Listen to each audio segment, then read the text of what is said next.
गुरु भक्ति योग।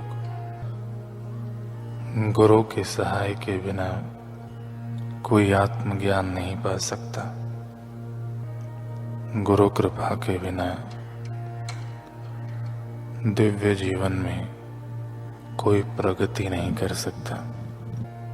गुरु कृपा के बिना आप मानसिक विकारों से मुक्त नहीं हो सकते एवं मोक्ष नहीं पा सकते। अगर आप अपने गुरु की मूर्ति का ध्यान करने की आदत नहीं डालेंगे तो आत्मा का भव्य वैभव एवं सनातन ज्योति आपसे सदा के लिए अदृश्य रहेगी।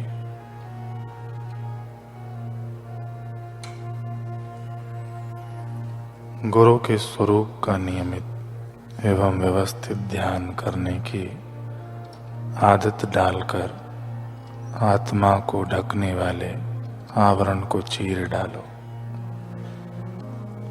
गुरु के स्वरूप का ध्यान करना यह तमाम रोगों के लिए शक्तिशाली औषधि है।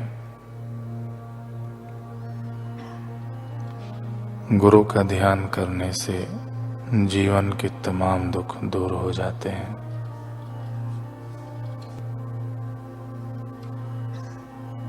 गुरु सप्तम नाथ जी नालंदा विश्वविद्यालय के आचार्य थे।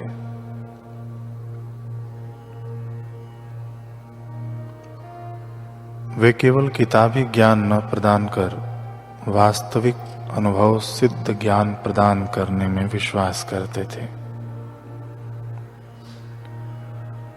वे शिष्यों को बाह्य जीवन और जगत के सूक्ष्म अति सूक्ष्म रहस्यों का ज्ञान देते थे। शिष्य को अपने उन मित्र मार्गदर्शक और माता पिता की भूमिका निभाने वाले शिष्य भी अपने उन मित्र मार्गदर्शक और माता पिता की भूमिका निभाने वाले गुरुदेव का सच्चे हृदय से सम्मान करते थे। सप्तम नाथ जी की शिष्य मंडली में समाज के सभी वर्ग के छात्र थे।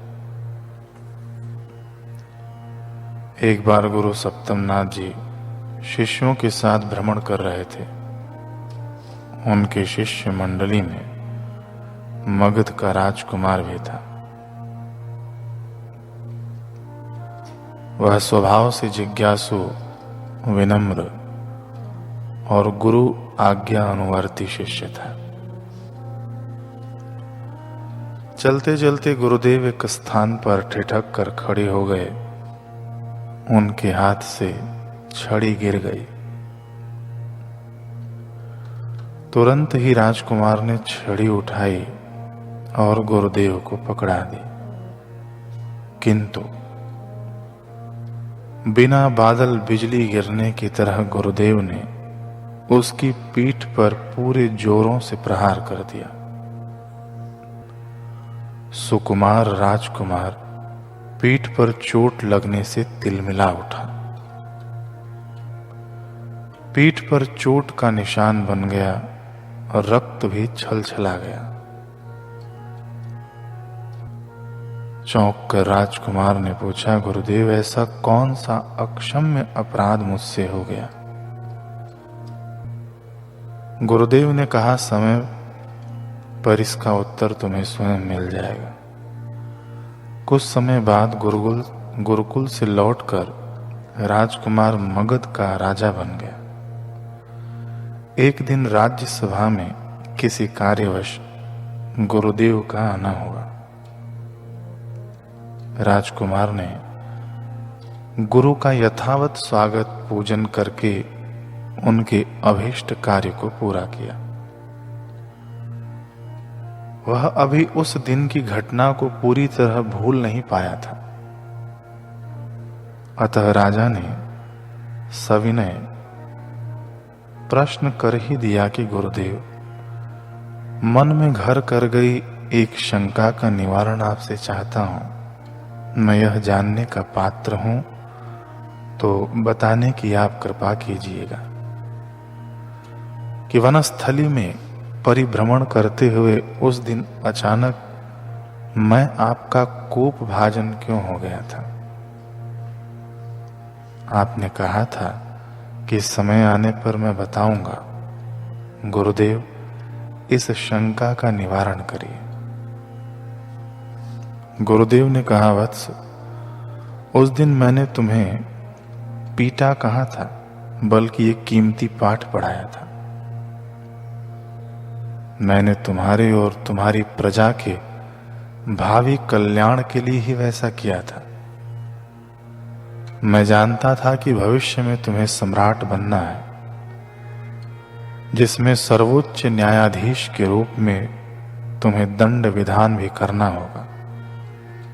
किंतु द्वेषवश या प्रमाद से तुम कभी किसी निरपराध को दंड न दे बैठो। इसलिए निरपराध को अकारण दंड देने से कितना कष्ट होता है, इसका अनुभव मैंने तुम्हें तब करवा दिया था। तुम पूर्णतया सोच विचार कर मानवीय संवेदना को ध्यान में रख के ही किसी व्यक्ति को दंड देना, यही मेरा प्रयोजन था। गुरु की दूरदर्शिता, मानवीय संवेदना, अपनी व प्रजा के कल्याण का सद उद्देश्य एवं किसी भी निरपराध को अकारण दंड न देने के प्रति आत्यांतिक सजगता की आवश्यकता को समझकर राजा का हृदय गदगद हो गया तथा उसका सिर अपने गुरुदेव के चरणों में झुक गया। गुरु अपने शिष्य की 100 बातें मानते हैं, 100 नखरे और 100 बेवकूफियां स्वीकार करते हैं, ताकि कभी न कभी इस जन्म में नहीं तो दूसरे जन्म में यह जीव पूर्णता को पाले। बाकी तो गुरु को क्या लेना है। अगर गुरु को कुछ लेना है तभी गुरु बने हैं, तो वे सचमुच में सद्गुरु भी नहीं है। सद्गुरु को तो देना ही देना है। सारा संसार मिलकर भी सद्गुरु की सहायता नहीं कर सकता, परंतु सद्गुरु अकेले पूरे संसार की सहायता कर सकते हैं। मगर संसार उनको सद्गुरु के रूप में समझे, माने, मार्गदर्शन ले, तब ऐसा, नहीं तो नहीं। इसलिए लोग बेचारे पच रहे हैं। सब एक दूसरे को नीचा दिखाकर एक दूसरे का अधिकार छीनकर सुखी होने में लगे हैं। सब के सब दुखी हैं, सब के सब पच रहे हैं। नहीं तो ईश्वर के तो खूब खूब उपहार हैं।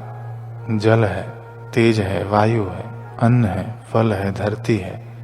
इसी धरती पर ब्रह्मज्ञानी सद्गुरु भी हैं, तो आनंद से जी सकते हैं, मुक्त आत्मा हो सकते हैं। लेकिन राग में, द्वेष में, स्वार्थ में, अधिक खाने में, अधिक विकार भोगने में, सुखी होने में, मनमुक्ता में लगे हैं।